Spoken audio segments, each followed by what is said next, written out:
Concordamos Isso que é um estudo do Perchiquida, que você citou, não fui eu que citei. concordo com isso. Então, O freio moral é o mais e eficiente. o estudo não recomenda que tenha pena de morte. Tamir, o estudo fala o seguinte: o freio moral é o mais importante, é o mais eficiente. Concordamos com isso. Quando você perde esse freio moral, que é o caso por eu quero rasgar a CLT.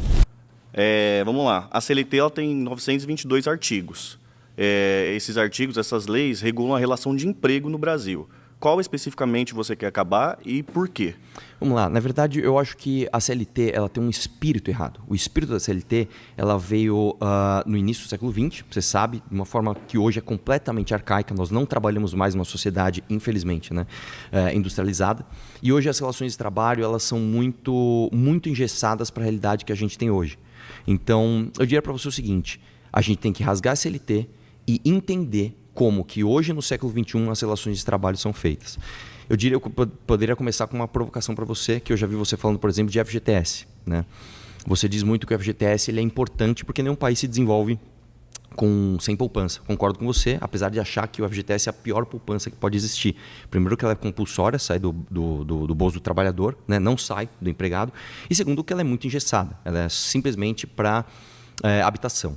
Então, a minha provocação é o seguinte: como é que você pode dizer que um imposto para o funcionário, um imposto, porque isso é imposto, não é um direito, um imposto para o funcionário ajuda ele a crescer uma vez que o rendimento perde para todas as outras opções que ele pode ter no mercado? Então, um dos problemas da CLT que você enxerga é o FGTS. Um deles. O problema é que o FGTS não está na CLT. Não, mas não importa. Não importa. Você falou que quer rasgar a CLT. Sim, cara. E você me trouxe um problema do FGTS. Não, o FGTS está fora da CLT. O FGTS é uma lei... Tamir, a CLT, quando a gente fala de CLT, eu estou falando de todos os direitos trabalhistas. Então a afirmação sua você não quer rasgar a CLT. Óbvio, você tem um problema com uma lei específica que é do FGTS que está fora da CLT. Não é com uma lei específica, são várias leis específicas. A regulação do trabalho... Mas você citou uma lei específica que não Sim, está na CLT. esse foi um exemplo. E a sua afirmação foi que você quer rasgar a CLT. Tudo bem, então, se minha frase foi imprecisa, ponto para você. Não, a pergunta muito específica, assim, você encontra um problema na consolidação das leis do trabalho, ou seja, um conjunto de leis, especificamente 922. Sim. Aí eu perguntei assim, me cita uma lei ou algum problema, alguma coisa que você quer fazer na relação de emprego que a lei CLT, esse conjunto de leis, não permite. Sim. Aí você me citou uma que está fora. Vamos lá. Fora dessas 922. Tudo bem. Então, o seu problema é outro. Meu problema é outro. Tudo bem, ponto para você. O FGTS estava fora da CLT. Mas, de qualquer forma, eu posso dizer o seguinte para você. Como é que eu posso ter um trabalho hoje flexível se eu não consigo ter uma relação de flexibilidade, por exemplo, de horários? Por exemplo, vamos supor que você tem um bar. E nesse bar eu quero contratar 3 vezes por semana, mas só essas 3 vezes. Por que necessariamente eu tenho que te pagar o FGTS? Por que necessariamente eu tenho que pagar todos os impostos que vêm com isso, dobrando o custo? Aliás, às vezes até triplicando se você colocar o custo dos processos trabalhistas. Informação falsa. 76% do seu gasto como patrão vai diretamente para o funcionário. Não. Sim. Não, mas de qualquer forma, Tamir, vamos lá. Você concorda comigo que você tributar a folha, ainda mais tirando a opção do funcionário escolher o que ele vai fazer com o dinheiro que vai diretamente para ele, é uma coisa ruim? 76%, como eu disse. Vamos voltar. 76% do que você disse eu posso trazer. 76% do que é pago do patrão vai direto para o funcionário. As outras coisas que não vão, ela vai para ou imposto, sim, ou para algum fundo especificamente que também vai para o funcionário, como, por exemplo, o FGTS. Nem sempre. Por exemplo, Tamir, você é a favor de o funcionário pagar imposto para a entidade patronal? Depende. O funcionário. Hoje? Hoje paga. Não. O funcionário pagar para... Sim, o funcionário hoje... Não, a gente hoje pode discutir especificamente. É por isso que eu perguntei para você. Qual especificamente... Então, são vários. Eu trouxe FGTS. Assim, o FGTS não está dentro do CLT. A gente você mesmo já concordou. Mas aí agora você está falando sobre a regulação de trabalho. Artigo 442, trabalho intermitente. É possível fazer. Você pode contratar as pessoas, ter uma relação de emprego com a pessoa e ter jornadas intermitentes. Por exemplo, você citou o exemplo do bar. Contratar 3 vezes na semana. Você não pode. Pode. Artigo 443. Novamente é uma afirmação falsa. Artigo 443. Quando você olha o resto do mundo, o mundo inteiro regula suas relações de trabalho. O mundo inteiro... A CLT no Brasil regula a relação de emprego, não é relação de trabalho. Emprego é uma das relações de trabalho. Tudo bem. A prestação de serviço, por exemplo, hoje. Assistência, outra coisa. Também.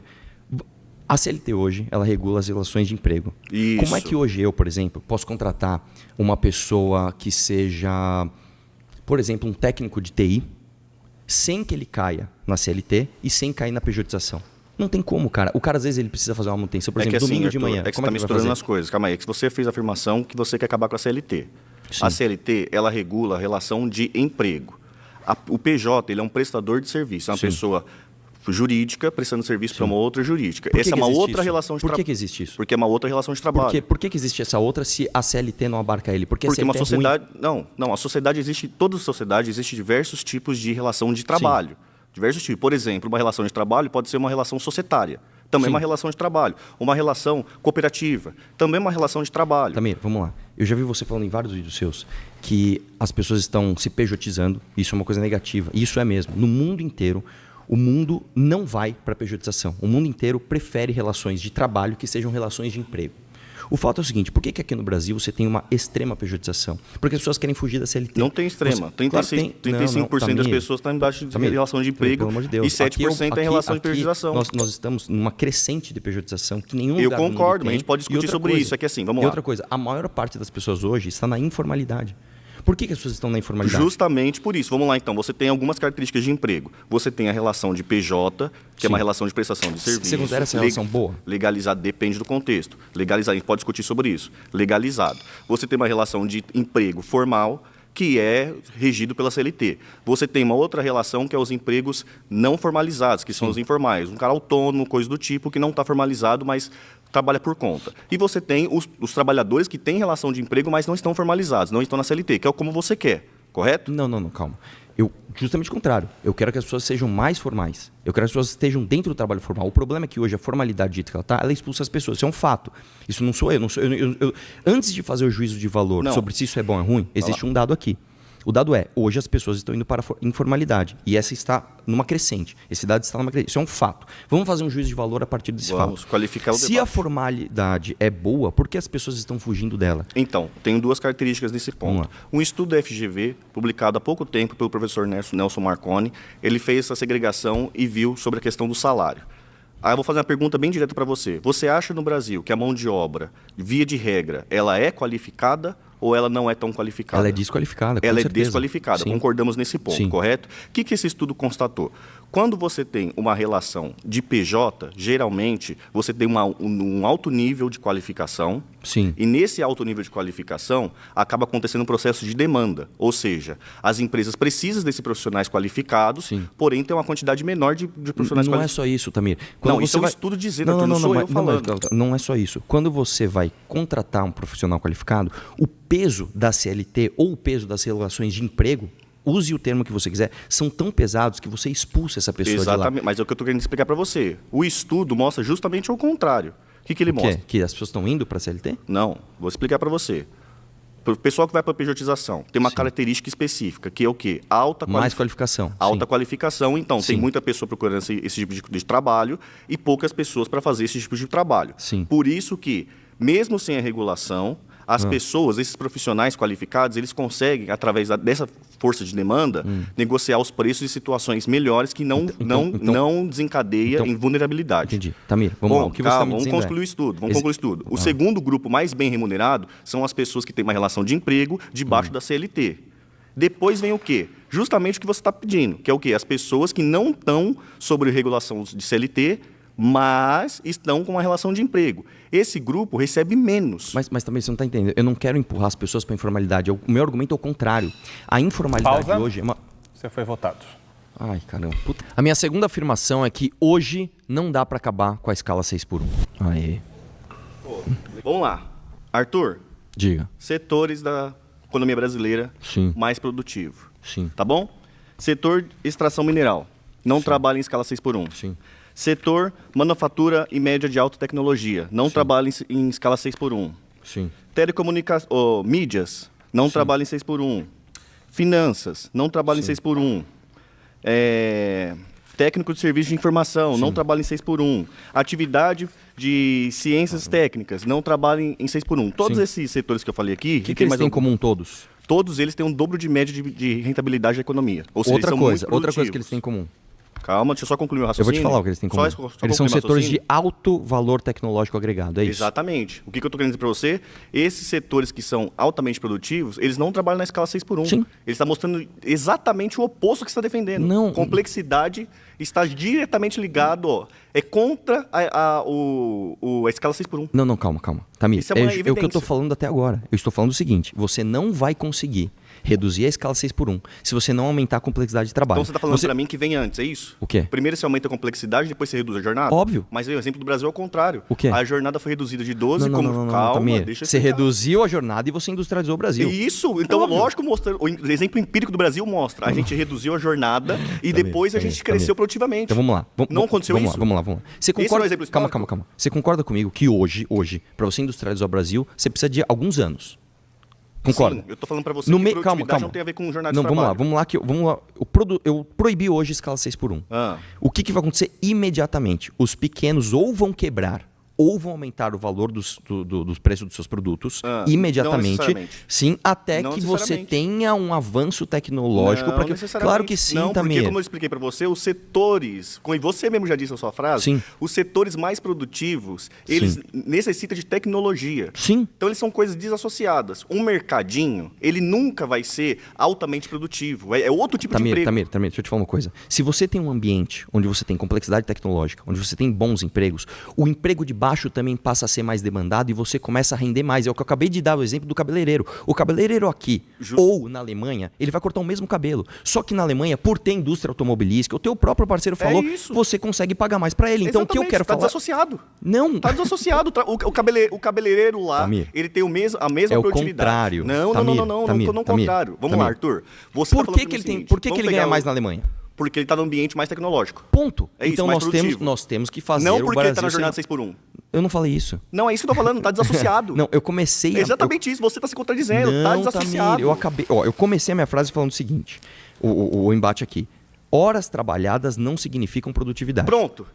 Concordamos com logo, isso. 6x1, se você reduzir, você vai continuar... Não, Tamir, você não vai conseguir com a mesma produtividade, porque o problema hoje é, se você acaba com a escala 6x1, os mercados que não necessariamente precisam de mais produtividade em termos de tecnologia, eles vão falir os pequenos. E da onde você tirou esse porque dado? os grandes, Da onde você tirou essa informação? 60% dos funcionários em 6x1 estão em micro e pequenas Eu empresas. sei, Isso é dado mas do eu quero saber Sebrae. de onde você tirou a informação que essas empresas vão quebrar. Tamir, vamos vão lá. quebrar se você reduzir a jornada. Eu De onde você tirou essa vou fazer um informação? exercício. Eu tenho uma padaria.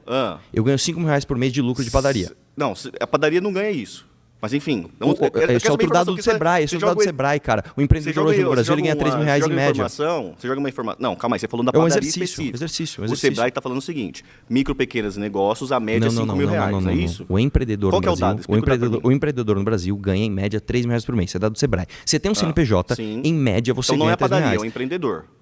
É que você deu o exemplo da padaria e depois você usou o dado do Sebrae É que o dono da pra padaria justificar. ou a família são empreendedores. Sim. Vamos pôr essa média, R$3.000 por CNPJ. Se eu tenho uma média... pergunta, os dados do Sebrae que você está trazendo são só para CNPJs? Só para CNPJ. Quantos CNPJs hoje, por exemplo, o MEI é CNPJ? 22 milhões. O CNPJ, Sim. o MEI é o CNPJ. Não. Nós temos 22 milhões de CNPJ Então, no o MEI Brasil. é um CNPJ. Sim. Também, esse MEI, quantos dessa porcentagem tem funcionários?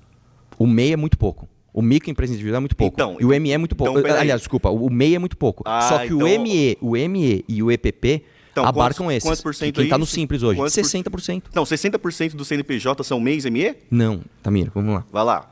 Eu tenho 22 milhões de CNPJs no Brasil, cuja renda média Esses é 22 3%. milhões, só uma pergunta, esses 22 milhões está abarcado os MEIs? Todo mundo. Todo mundo. Cuja renda E média... desses 22 milhões, quantos por cento é MEI? Com cada CNPJ ganha em média R$3.000 por mês. Eu estou entendendo. 22 Destes milhões, CNPJs, a minha pergunta é quantos são MEIs? 66% dos trabalhadores estão nos que são ME, MEI e EPP, Sim. que são as empresas do Simples, Sim. que têm um teto muito baixo inclusive, de faturamento. Sim. O que eu estou dizendo é, quando você reduz a escala 6x1 na canetada, vamos chamar assim, você primeiro atinge esses caras, depois você atinge os grandes. Então, eu vou dar um exemplo para você. Você falar, pô, a Volkswagen, se você acabar com a escala 6x1, o que acontece? Ela vai ter uma barriguinha no lucro? Vai. Não tem problema. Só que o problema é, o cara que tem um pequeno comércio, que ele tem um funcionário, esse cara acabou... Ah, não. A minha quarta afirmação é, nós temos de ter pena de morte no Brasil. É óbvio que a pena de morte, né, isso é um dado da realidade, ela vem decrescendo ao redor do mundo. Quando você pega, por exemplo, tem vários gráficos aqui que mostram não só um crescimento de países que aboliram a pena capital, como também um decrescimento de pessoas que sofreram a pena de morte, foram executadas por causa da pena de morte. O fato é, o Brasil não está acompanhando o resto do mundo. Hoje nós temos aqui uma epidemia muito clara que se chama crime organizado. A gente não pode ver o criminoso organizado da perspectiva de ressocialização. A gente tem que entender o criminoso organizado como um inimigo. Nós temos de ter o direito penal do inimigo e temos de tratar esse cara como um organismo estrangeiro que está dominando territórios brasileiros e tem de ser eliminado. Eu vou deixar mais chocante. Eu quero fazer um banho de sangue com criminoso organizado. Vamos lá. Eu tenho uma teoria que vocês do MBL, vocês saem de casa para resolver um problema e acabam voltando com dois. Eu ouvi você falando isso vocês foram resolver e mais um outro, né? E só a título de curiosidade mesmo, é que você usou o estudo do Perry Chiquida, e eu só queria ler aqui a conclusão do estudo que você está usando. A conclusão do estudo é o seguinte: como todo estudo acadêmico, esse estudo de Perry Chiquida deriva de recomendações normativas para adoções de política pública. O que o estudo sugere? Que políticas focadas em educação e criação de oportunidades de emprego são as melhores formas de reduzir a criminalidade. Tamir, além disso, só um minutinho. Além disso, leis mais rígidas e críveis também são mencionadas como forma de dissuadir crimes econômicos e violentos. Mais uma vez. Porém, escuta isso aqui, Arthur. Porém, algo para além do que Becker mostra, o Chiquida, os detentos e detentas de São Paulo admitiram que a perda moral, sim, como eu tenho um número aqui, como a desaprovação familiar é ainda o maior fator dissuasório como esse resultado. Pode ser interpretado. O que está escrito aqui? É só uma coisa assim, Exatamente isso. É só uma coisa. Não, só para concluir. Eu acabei de falar, o primeiro freio, o freio moral. Só para concluir. Você está sugerindo pena de morte, citando o estudo, que a conclusão do estudo não cita pena de morte. Pelo amor de Deus, cara, deixa eu te falar uma coisa. Você não precisa pegar um estudo que cita pena de morte para correlacionar uma série de coisas. Ao contrário, eu concordo com a conclusão. O estudo vai no mesmo sentido do que eu estou falando. Aqui está escrito exatamente isso. A perda moral como apoio da família é o maior fator dissuasório. O estudo não conclui pena de morte. Tamir, eu não estou falando que ele fala isso. Eu estou usando isso para corroborar uma tese de que o nosso Código Penal ele não pode ser, do ponto de vista de garantir a ressocialização para alguns. É isso. O que eu estou dizendo é, se você não tem o freio moral, a decisão de cometer um crime ela é puramente econômica. Se eu não acho errado cometer um crime... Não, mas tem freio moral, esse é o ponto. Não tem. O estudo acabou de falar que tem dissuasório. O estudo que você está usando falou que sim. Você não entendeu. Eu estou falando, existe um freio moral que é o mais eficiente. Concordamos isso que o freio... Isso é o estudo do Perry Chiquida, que você citou, não fui eu que citei. Concordo com isso. Então... O freio moral é o mais eficiente. E o estudo não recomenda que tenha pena de morte. Tamir, o estudo fala o seguinte: o freio moral é o mais importante, é o mais eficiente. Concordamos com isso. Quando você perde esse freio moral, que é o caso, por exemplo, do que o Thomas Sowell, por exemplo, diz na guetização, na cultura de gueto, que tem aqui no Brasil, quando você tem uma série de jovens sem pai, com mãe solteira, que tem que trabalhar numa escala 6x1 para esse moleque trabalhar, ele não tem a figura disciplinar de um homem forte e modelo para colocar ele no caminho certo, esse cara ele toma uma decisão meramente econômica. Então, se a decisão dele é meramente econômica... Não é meramente econômica. Esse link que você está falando não faz sentido nenhum. Claro que faz. Lógico que não. Vamos lá. Deixa eu te falar uma coisa. Vamos lá. Me mostra alguma coisa que prova... Eu acabei de mostrar. Que as pessoas tomam decisões puramente econômicas e não morais. Eu acabei de falar para você. Pode levantar as pessoas tomam mais decisão moral. A maior maioria... você tirou isso? Do Perry Chiquida! Eu acabei de falar aqui, ó. A perda moral como apoio da família é o maior fator dissuasório. Perdeu o maior... Puta. Eu não sei se eu deixei claro isso. Gostou desse corte? Por favor, se inscreva, deixe o like e comente.